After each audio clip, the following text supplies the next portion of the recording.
The Poet's Perspective podcast is brought to you by Urban Grind Coffee House.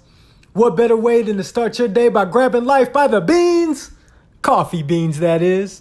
Visit urbangrindatlanta.com to get coffee delivered right to your doorstep, and be sure to use the discount code POETRY to save 15% on your next pound of coffee. And if you'd like to be a part of the culture and represent the eclectic vibe and positive energy that Urban Grind has to offer, you can choose from our selection of brand new Urban Grind apparel.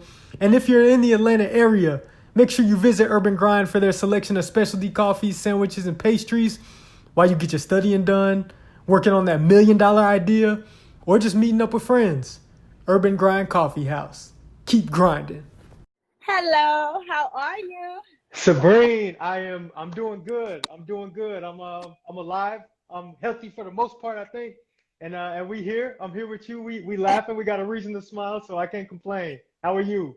I'm doing pretty good, learning a lot during this year, and I'm really, really grateful. That's all I can do. All I can do is be grateful. So yeah, that's how I'm feeling right now.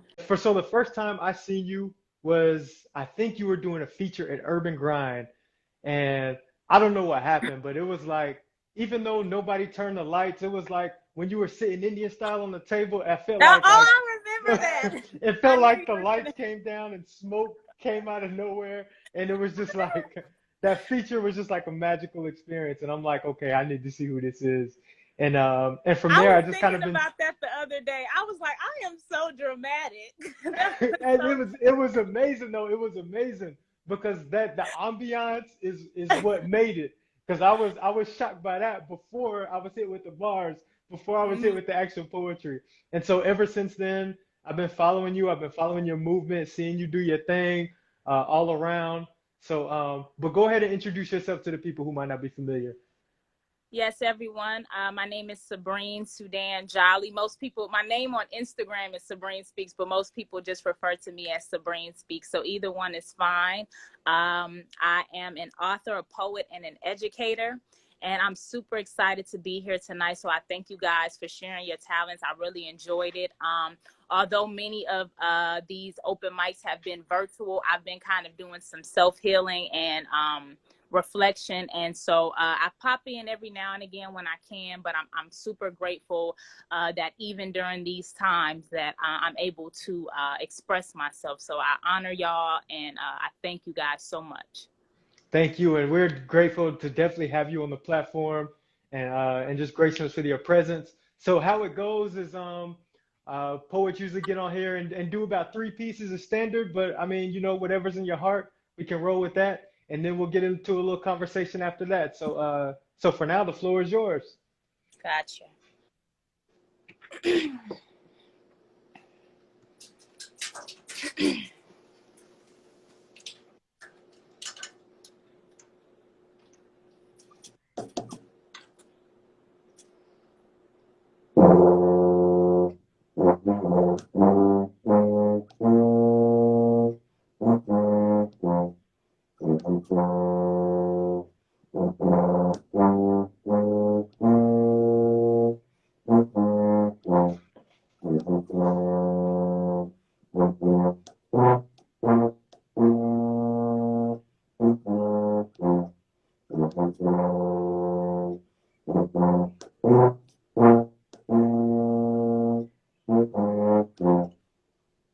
She thought she hid so well, but I saw her. I came out of her head first and ripped her. Head so big, doctor and them had to come back and stitch her. I was with her in womb, covered in her universe. Ooh, I seen them stars twinkling and shining brightly. All the while, she tried to cover them up so no one would know who she truly was. She didn't want no one to know that she be that bitch.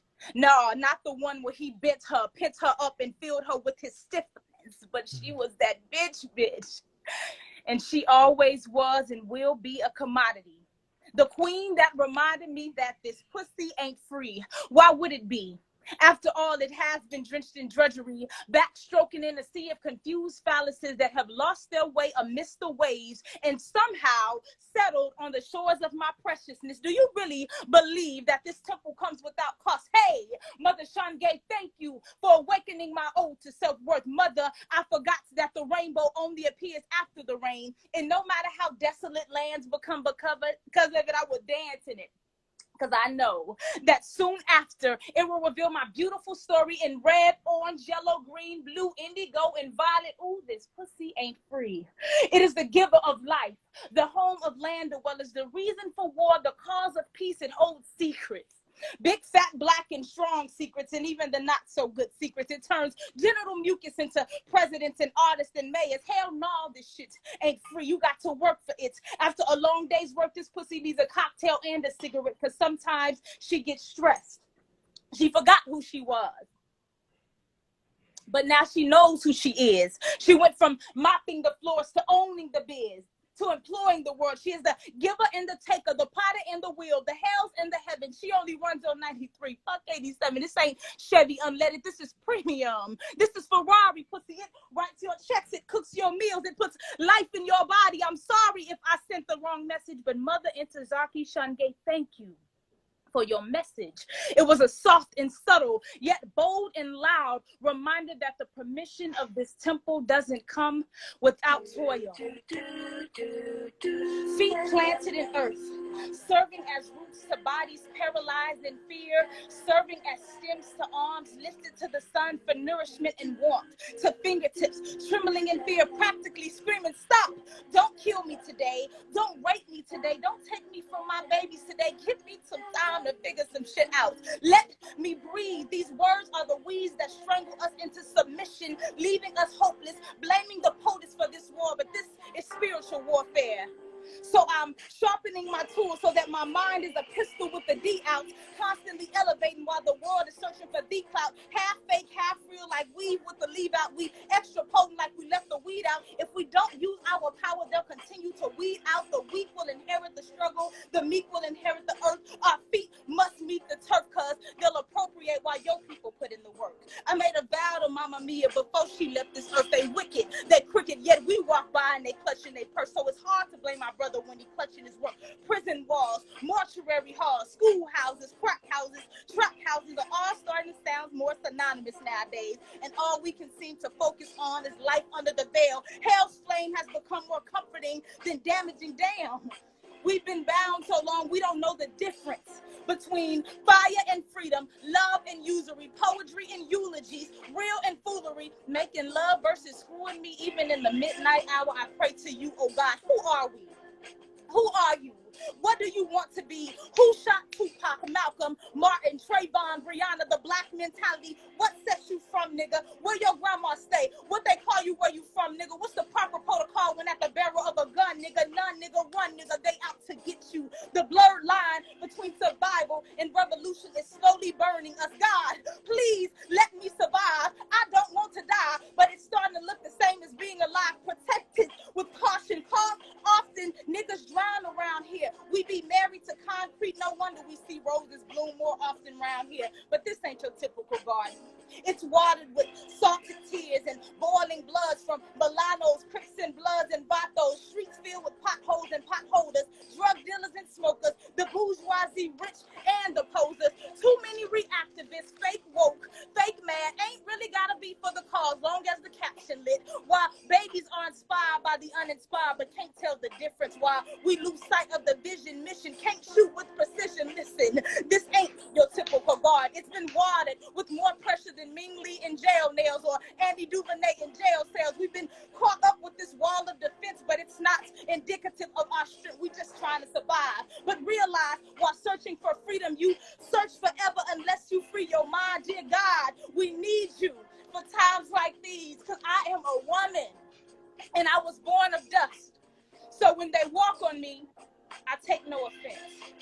I simply welcome them back to the arch of my bosom and remind them that this is holy ground, that I swallow their seeds, their footsteps like seeds, and give birth to life to them. There's no need to remind them that I am that bitch who can swallow and devour, plant and birth, create and destroy. How's these humans will be the crypt for the dead? I am the earth. They know that shit. I have nothing to prove. Less disrespected, I remain solid and even still, but a constant reminder of hell's wrath if neglected. Who are you to think you can pioneer without a sail? Hell, I wear my burdens like Raiders jerseys, khakis, and chucks G'd up. I don't complain. I'll cry though, and still soak you in my muddy waters with no remorse, with compassion, without a life jacket, with the wrath. This shit can go either way. Don't you see I sip nectar from God and feast on the sun? I don't imitate the highest mountain. I am the earth. I allow the wind to make sand dunes of me. I allow the foreman to scoop and mold me. I allow the trees to rest on me and bear fruit. You thought I say in confidence, not cockiness. Ain't I a woman? My speech is too heavy for lightweight. You might need a dictionary to figure out what I might say. You might need an encyclopedia to travel across my psyche. Hey, my existence is spiritual. It is an art, and I'm sensitive about it, because for so long I've been degraded, not appreciated, filled with self-hatred. Let Jill tell it, neglected, regarded as a spectacle, still holy like a reverend, though. Ain't I a woman? Ain't I a lady? Ain't I a queen? Ain't I the soil of the earth? Don't I bear the fruit and nurture the man? Excuse the sins of many, rinse and repeat. Do I not rock a pencil skirt with the same grace as I do a sweatshirt? Am I not adaptable? Am I not the same woman who bears strange fruit and without desire took his stiffness and walked away dying inside with head held high in dignity at the meeting of my thighs? Am I not the same woman who spoke up and protected her when no one else would? Am I not the same woman who yelled, soy del tipo de mujer que saquero la luna me la bajo, yo salita? Am I not the type of woman that if I want the moon, I'll do it all by myself? I sip nectar from God and feast on the sun. I don't imitate the highest mountain. I am the earth. I allow the wind to make sand dunes of me. I allow the foreman to scoop and mold me. I allow the trees to rest on me and bear fruit. Fuck you thought. I say in confidence, not cockiness. Ain't I a woman? Thank you. Whew. Whew. I'm just over here in amazement. Don't mind me. You got it. You got it. Oh, damn. I felt like I connected all three of them. That's why I'm out of breath. Oh, that's the three pieces right there? Yes. Yeah, I connected three pieces. Okay. You know. I knew you connected the two because I think I seen a video for one. I think Yeah, okay, yeah. okay. Wow. Actually, the funny thing is with this tuba, I was just kind of, playing the little whatever. Believe it or not, I used to play the tuba in band, and so I was like, let me play a little sample because I'm actually doing a piece with my band, and they want me to play an instrument. I'm like, damn, y'all gonna make me bring out this big ass tuba. And so you gotta do it. Let me just throw that in there real quick, a little razzle dazzle. Oh man, that was amazing. Let me catch my breath. Golly, I had to put up my hands. I'm over here testifying. That was Come on, testify. I can't. That was some heavy stuff. That was some heavy stuff. So thank you for that. So Sabreen, dear poetry, rap is your mother. Mm-hmm. I see you rocking the shirt, and I see that's kind of been your moniker. I've seen a whole lot of other poets rocking the shirt as well. Talk about that concept a little bit and how you came up with that. You know what? I forget exactly who I was having a conversation with, but we were talking about the evolution of hip hop and how real hip hop artists are poetry. And I feel like a lot of times we put poetry on the back burner so much, and how we glorify hip hop. Not that hip hop doesn't need to be glorified or rap doesn't need to be glorified. However, I feel like we forget about the roots sometimes, and we forget about how poetry or poets are the truth tellers out here. We're the ones that say the stuff that most people are scared to say. And I think a lot of that needs to be implemented into the music and into the images that we see nowadays. And so this is just a reminder, hey, while you out here doing your thing, don't forget that poetry is your mother. Poetry is where it started, right? So remain true to the essence of what it is. So yeah. Okay, so that's interesting because I was having a conversation with oh my gosh, Papa Duke the poet. and Oh. her style is like, she walks that thin line between rap and poetry. But Mm-hmm. to you, what's the difference? What's the difference between like a rapper and a poet? Mm. Oh, that's kind of hard. A little bit. Um, I think there's a big difference between rap and hip hop. I do. Okay, Um, break that down a uh, little bit. I believe that hip hop and rap are kind of almost synonymous. It's kind of like poetry with a beat to it, right? Okay, I think okay. rap, in many regards, is more entertainment. Um, but Okay. I think it all can be connected. I think a lot of it just has to do with the elements and the components of it. So the cadence of it, the music behind it, the fluidity Mm, of it, the stanzas and how, or the meter of it, right? So I think that's mainly what it is. I think that's the biggest difference. But at the root of it, there really is no difference, right? right, right. The message should be the same. It's not now, but that's why I kind of differentiate poetry and hip hop and rap. But at the root of it, all of it is the same. Got you. Okay, yeah, I agree with that. But that's one of the reasons why we have this platform because, God, I want to uplift the poets and get the average person to realize that poetry is infused with so much of our lives. You know what Mm-hmm. I'm saying? I just feel like the poets need more respect. The poets, the spoken word For artists, sure. For absolutely. sure. So, Yes. I was watching the interview that you did recently with Milk, I believe, Mm-hmm. and you talked about how kind of your beginning was like writing a rap a little bit. So talk about your introduction to poetry and how that came about. Um, I had one of my homegirls. Her name was Kiana. When I lived in Arkansas, her brother loved to rap, and I don't know how many people know who this rapper is, but Zero. He reminded me of it's a Texas rapper, but Zero, yeah, anyways, he from was from Houston, right? right. Oh yeah, I know Zero. Zero, Zero, Come Cold, on, Zero, big Zero the cold. Crooked, the Mo City Yeah, Don. I don't know about that, but yeah. he would rap like him for some reason, and I'm like, I could do that. So I would get in there with him. Me and her would get in there with him and try to, rap. And so I would write it, but I noticed when I recited it, it sounded so different to me. Like it sounded different, and I didn't understand. And so I kind of got into a lot of Def Jam poetry, like most poets, watching Georgia Me, Abyss, Absolutely. all of those legends. And I think that's when I was really introduced to poetry. Another, I think, but I didn't know at first, but my grandpa was the NAACP president for the Altadena, California branch, and I would go Wow. to the conventions, and they have a program called AXO, right? And there was And different that's musicians. like the creative program, right? That they have access. Mm-hmm, right. Yeah, yeah, I'm familiar. I'm Yeah, familiar. uh-huh. Yep, exactly. And they have musicians and like people, whatever your niche is, they have that, right? Yep. And so I'm 5 years old, going around with all these older people, and there was a band there, and they were playing Other Side of the Game by Erica Badu. And Mm. I don't know what made me just start writing to it. I don't know, but I read it to my grandma, and she was like, "That's poetry." And I guess I don't know. That's just what it was, and I continued to do that. So Wow. So your style is very unique, and it's funny you say Erica Badu because that was literally my thought right before you said that. Like, oh, she got a little Erica Badu style. Like I see like a little Erica. I see some Jill not Scott. era. But talk about some of you talked about like the Def Jam poets. Talk about specifically some of your poetry influences and some of the hip hop influences that have had on you.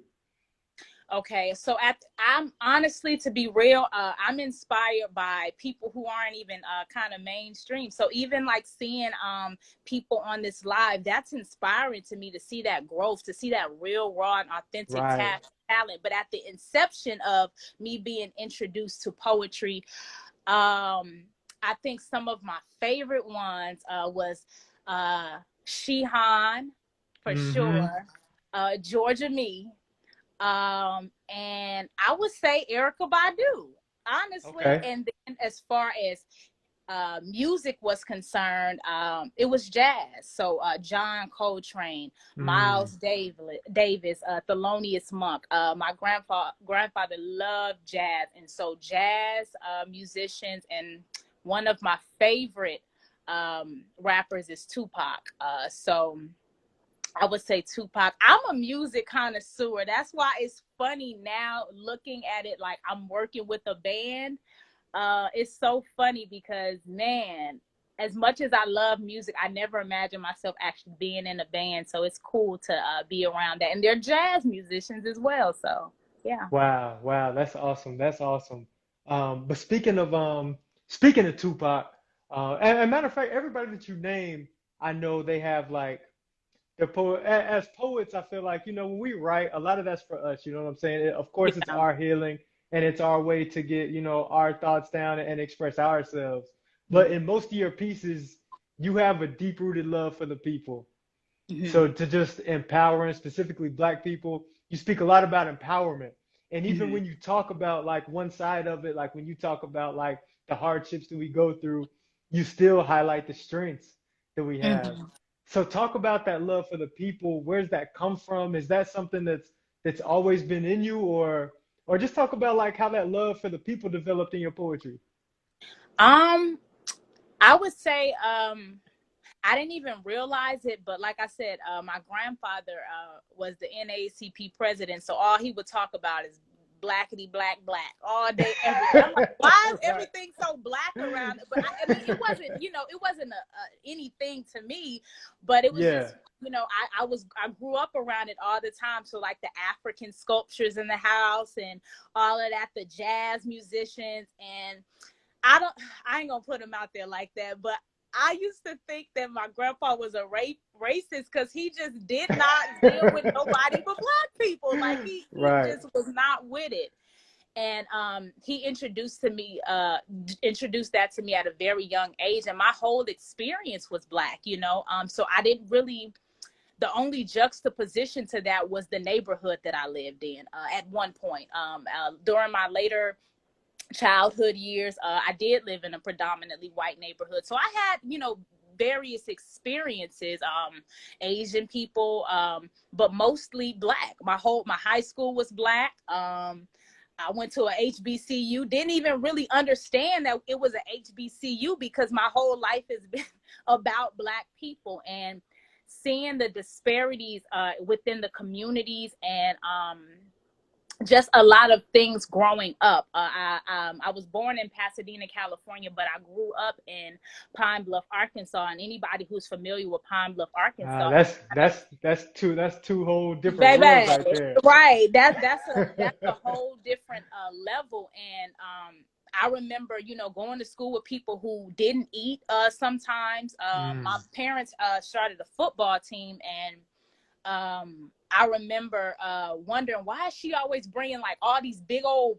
meals up to these people? And it was because there were kids whose mamas were getting their hair done, and their kids were eating beanies and weenies at the house. And from that moment, I realized, Wow. like, there's a real problem, there's a real issue, and if we don't have us, who else is going to have us? And so I've always been very serious about having our people's back as much as I can. I don't always have it, but if I do have it, I would stretch to the end to defend us, to stand up for us, and be for real about it.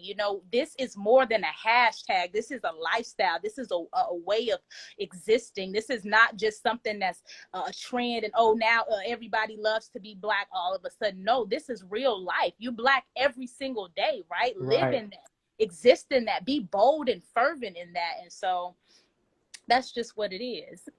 Yeah, and I completely understand that, especially when you talk about, you being young and you like, yo, what's everything so black? Because I mean, my parents were born in 1950, so Mm-hmm. they came up during that time, like segregation and all that. So they kind of instilled that in me. But at the Mm-hmm. same time, like, put me in like a predominantly white school early on, so Yeah.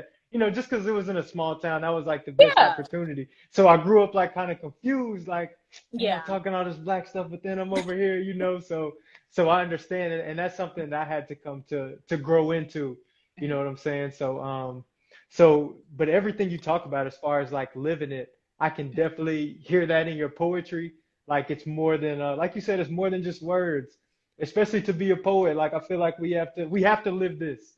I Yeah. feel like we have a responsibility to live our words. But talk a little bit about that because you mentioned how like more kind of rap is like more entertainment. Talk about what you feel like your responsibility is as a spoken word poet, or if you have a responsibility at all. Mm. You know, the group that I in the poetry group, we call ourselves VIP. We went to a friend Isna's house, and she had us do this exercise where we said the meaning of our name, and we looked in the mirror and said what our purpose was. And I said to be an example. And I think honestly, I'm still learning what that is. Before I went off to school, I feel like I heard a voice say to me that everything that I do was going to affect my family. And that kind of Mm. scared me. I'm like, hold on, I don't want that type of pressure on me, you know? Right. Yeah, But, that can be heavy. you know, but I'm feeling like that's really what it is. It's to be some type of example. And I feel like I've ran away from that a lot of times because that's heavy to feel like the world is on your shoulders. And even at your lowest, you have to be the one to stand up. It's like, damn, somebody stand up for me, you know? Right. But knowing that I realized that everything I do is going to be rooted in poetry, but I'm learning that um, there's going to be a difference in what it is that I do. I think that poetry is going to be implemented into writing, acting in some ways, and a number of different things. So poetry is definitely going to be at the root of it, but I don't know. I'm really coming into more of my writer self. I really am, and I'm Mm. learning how to implement the stage into that, and be a voice in that way. And who knows how this thing is gonna bloom off? Who knows? Right. I may be a mayor one day. I don't know, but like I said, at the root of it, I think poetry is going to be at the base of it. That truth, that story, that storytelling, that understanding of the world around us. And I just pray that I always stay authentic to that, and I always stay grounded in that, whatever I do. But writing is definitely in the cards, and I won't get too deep in that, but I'm excited about that journey. Okay, okay. So you mentioned the stage, and Hmm. I want to talk about that because, like I said, the first time I saw you feature, it was special. And I'm not just saying that because I got you right here. I'm saying that because it was like nobody turned out the lights, but it was like all the lights cut off, and like there was a light shining down on you. Is what it felt like in a coffee shop with like 30, 40 people. You know what I'm Yeah. saying? So talk about the performance aspect of it. Did was that was that one of the things that did that come before the writing, or did the writing evolve into that, or how did your stage presence come to be? Because you have an amazing stage presence. You know what?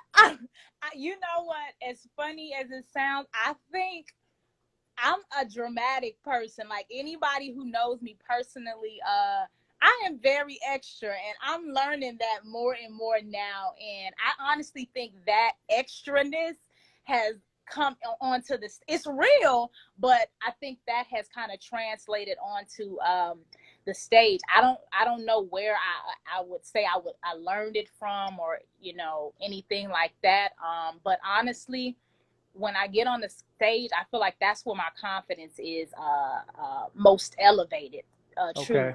I really feel like I become a different person, and I'm learning to merge all things that I love into what it is that I do. So writing, right now I'm working on some children's books, and I'm really trying to figure out my place right now. So I'm marrying the music to it. I've been able to work with some musicians now, and outside of the band, and writing, and I love nature, so I'm learning how to merge all of those elements in, and I think those little pieces of who I am have somehow translated into how I perform on stage. So, and another thing, now that I'm being more exposed to it, just seeing other people perform has, kind of inspired me in a lot of ways. The Poppy Picassos, the Miss Right. Carter, the Isnas, all of those Absolutely. people, they have really inspired me in so many ways, and challenged me to be a better performer. Oh, and another person, B-Rock. I cannot leave him out. Absolutely. He has challenged me to really, I don't know, be a different type of person. So I'm inspired by the world. Okay, and I've seen some of your couch colloquy. Did I say that right? Couch Mm-hmm. colloquy. I've seen Mm-hmm. some of those, and I've seen the way you speak with so much passion. So I'm not gonna call you dramatic, but I'm gonna say I can hear the passion when you speak on certain subjects. Like I said, especially like that love for the people. I can definitely hear that. So when you speak, so it's only natural for that to come out on stage, I think. Yeah. Yeah, for sure. Um, but speaking of dramatic, you put out a recent video, Take What's Already Ours. That's the name of it, right? Take was you know what? I named that like on the spot. Or we'll take it. Or we'll Okay. take it. Mm-hmm. Okay. Talk about the visual aspect of it. And for everybody that hasn't seen it, is such a powerful video. One of the most powerful spoken word videos I've seen in a long time. Talk Oh about the man. concept of that and how you developed that. Um well, honestly, um I got tired of just talking about it. I'm like, I want to put a poetry video out. And I thought about some of the things that were going on in today's society within the Black community. And I believe we've been at a point where we have to stop asking the same people who oppress us to free us. Mm. Right. And so Can you it's say that one more important that time? Can you say that one we more have time? stop asking the same people who oppress us to free us, right? Mm. And it's going to take time. It's going to take some strategy, but until we start to take things and to really unlearn and relearn, we will continue to walk around in circles. We will continue to march, and it's no shade, but I have to say it. We'll continue to march and scream and cry when everything happens. And not that those elements aren't important, not that marching and voting and all those other things are not important, but there has to be some type of addition to the actions that we It's take. gotta We be. cannot recycle old methods and expect new results. We have to remember that that was a different type of time period. That was a different mindset, a different way of living. And so based on how we are today with the technological advances, with the mindsets that we have now, how can we implement change that is going to be effective? How can we create generational wealth? That is what it is about right now. We have to save our babies. We're not going to be here forever. And it is important that we pour back into the people before us. And so I felt like that piece um, pretty much voiced that. Yes, we have to be there for each other. Yes, we've been fighting this role for a long time, but guess what? We're gonna keep fighting it unless we sit down and really talk about some actionable steps that do not include a lot of those practices that we had back in the day. And that's just what it is. And so I didn't really have a title for it, but at the end I decided to call it Or We'll Take It.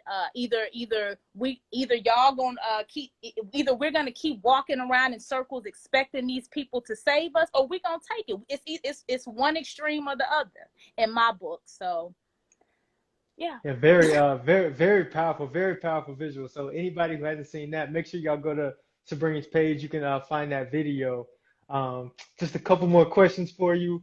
So you're talking about your writing evolving into things. I mean, of course, the poetry, but then just the poetry taking on, after when you keep going, it kind of takes on a life of itself, and then you start doing other things. So you start making videos, you start writing children's books, you start working with bands and things like that. But again, referring to the Milk interview that you had with him, you spoke about a time when you wasn't sure if you would be able to, you were unsure if poetry was sustainable as far as a career. Mm. So what made you, even in the face of that, what made you continue to pursue poetry, and what keeps you going? Because I've seen, I mean, just being here in Atlanta, this is like a poetry hub, and Oh, it I is. mean, like I talk about all the time, like it could be your first time reading, and you could realize you got to go on behind a B-Rock. You realize you got to Yeah. go on stage right after Georgia Meet or Yes, somebody like that. So, exactly. so talk about what made you keep going at that crossroad, And what continues to fuel your poetry? Um, I feel like no matter how much I run from it, something or somebody always comes in my way to remind me that no, you need to stay on this path. So I'll try to, okay, let me Mm, just do this thing. Let me just move over here. And every single time that I try to remove myself from poetry, it always reintroduces itself to me in some type of way. So I tried to stop it in college, mainly because it was a lot going on. And I think that was the time that I needed to lean into it a little bit more. But people would call me, Sabreen, do you still do poetry? There's this opportunity. And I'm like, oh, they gonna find me. And so I would do it, and then I would back out again, and then something else would come up. And so it's like, I really feel like it's really a calling. And I feel like when the universe has assigned you to do something, no matter how much you try to break away from it, it's gonna come back, and I started to build relationships with some of those people that I watched growing up, the Abyss, the Georgia Mees, the Queen Shebas. And I realized that, what, this is something that I do want to do for the rest of my life. So I have to find a way to make this lucrative, because I do want to make my entire living off of this. Right. And so I would say that is what keeps me going. The fact that it's just in me. I don't know I'm a firm believer in that. It's a quote that says, your gift is the thing that you do the best with the least amount of effort. And I feel like mm, even when I'm just tripping or I'm not putting my all into it, I could literally pick up a pen and write something, and it just sounds right. It just clicks. And that's the thing that I do the best with the least amount of effort. And so I want to remain true to that, especially thinking about all the people who go through life not living, not really understanding what their gifts are, and running away from their gifts. I don't want to be the person who dies and or gets to the end of my life and I'm like, dang, I wish I had did that. Dang, what if I had to continue that? Imagine who I could be at 30, at 35, at 40, at 50. Imagine who I could have became if I just continued the course. I do not want to be that person. And and then my love for people, honestly. I realized mm-hmm. that I've healed a lot of people through this. And as selfish as I want to be sometimes, and as selfish as I can be sometimes, just being real, it's not about me. It's not about me. It's about those who need it. And so I'm learning that. And one person who really pushed that on me is Miss Carter, or now known as She Bars. It was a minute ago. She said, I was like, no, I'm just going to listen. I came to open mic. No, I'm just going to listen. And I really wanted to listen because I was trying to study it.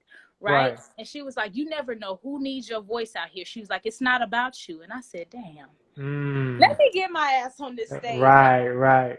Immediately after that, somebody came up to me and thanked me.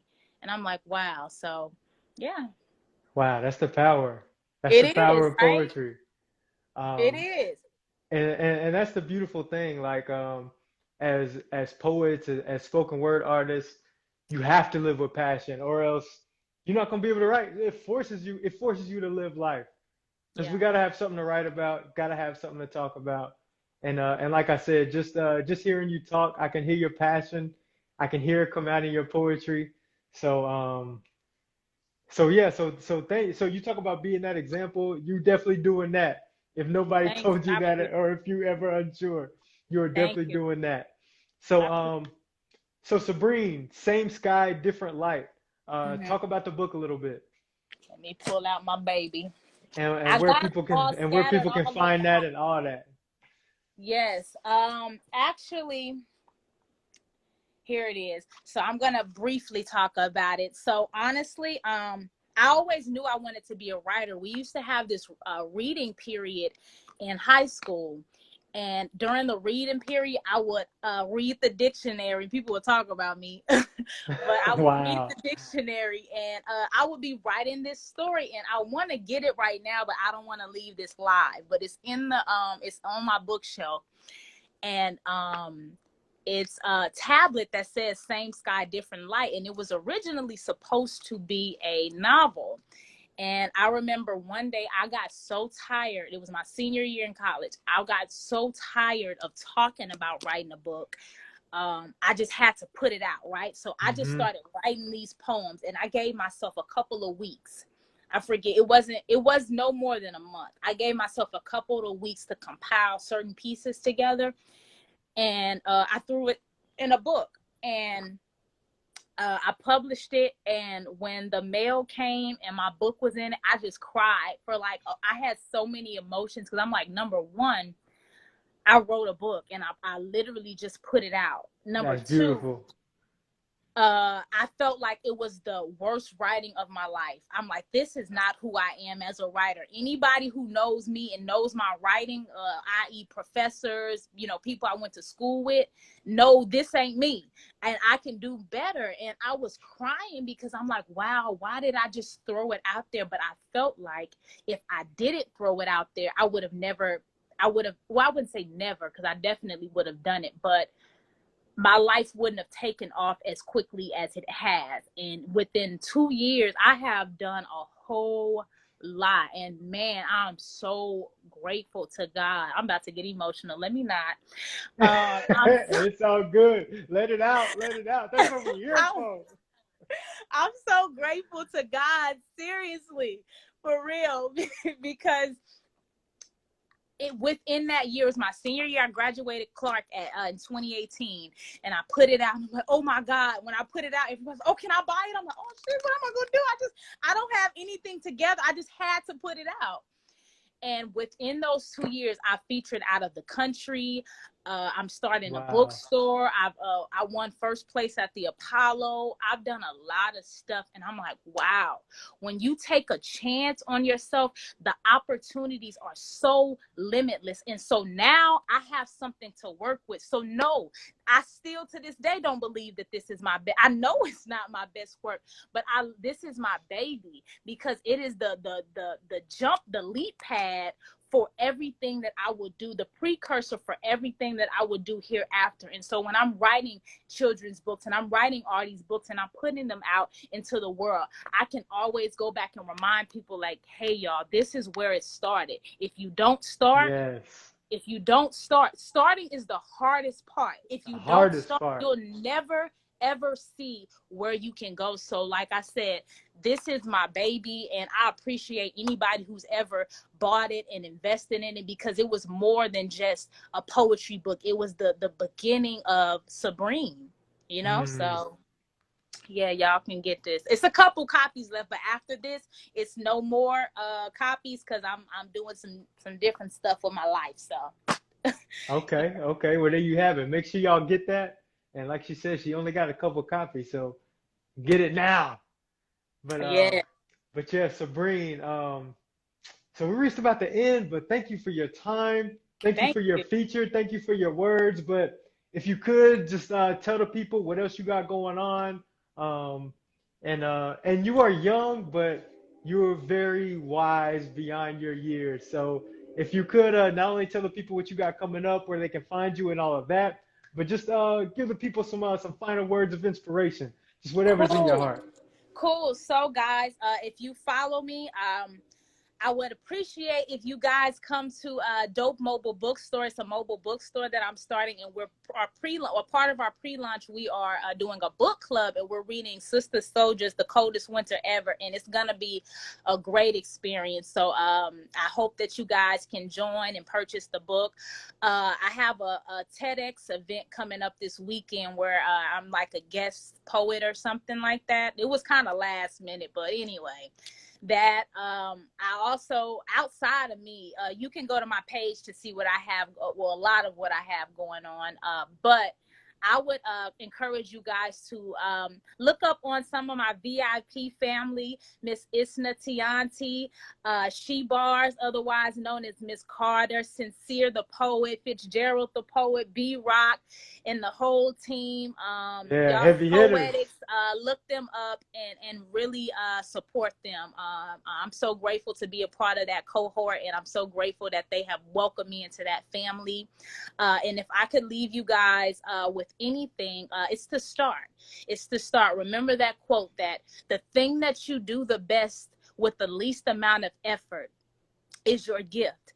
And a lot of times we try to run away from our gift for the sake of money. But even if you got to do a little side hustle until you get to where you go, that is completely fine. But do not leave this earth without giving the people your gift. Everybody has a gift, and we're all a part of this puzzle that needs to be connected. And if we don't give our piece of it, we'll have a big hole in the middle. And so we need your piece, right? So go after your dreams, and just start. Starting is the hardest part, but the minute you start, it'll free you. So that's all I have for the people. Sabreen, but that was a lot. That was a lot. So Sabreen, thank you for coming on and giving us your story, giving us your poetry. I appreciate it for one. And yeah, that's all I got. Thank you. I appreciate it so much. Thank you so much. I appreciate it. Y'all have a great night, and I enjoyed this. I enjoyed you guys. Is anybody coming on after this? No poets after this? No. You closed it out. You closed it out for the night. All Yeah, right. yeah. Well, You shut I'll it do down. that. But but Sabreen, thank you. And I know I'll get to catch you later this week on Miss Carter, excuse me, She Bars platform. Come on, So She Bars. She told us her middle name was She Bar, and we like, hold up, that's a whole vibe that's her right middle there. That name for needs to be real? the name. Yes. Like, you were born into this. Wow. Your name is She Bar, and you a poet. Come on, change the name. So that's She. Wow, that's heavy. That's what's up. That's what's up. Wow, learn something new every day. That's what's Yeah. up. But Sabrina, again, thank you. Keep doing your thing. You have such a powerful voice out here, especially for the women, especially for the queens, the black women. Can't say enough about your poetry, but continue using your voice to uplift people. It's truly empowering. Thank you so much. Thank you. And I'm about to go to Urban Grind right now before I forget and buy me some coffee. That's what's in this cup right now. So Cool. Use the discount code poetry. Save you I will. 15% too. Yes, come on for the discount. Sabrina, Thank thank you, you. Queen. Y'all have a good Peace. night.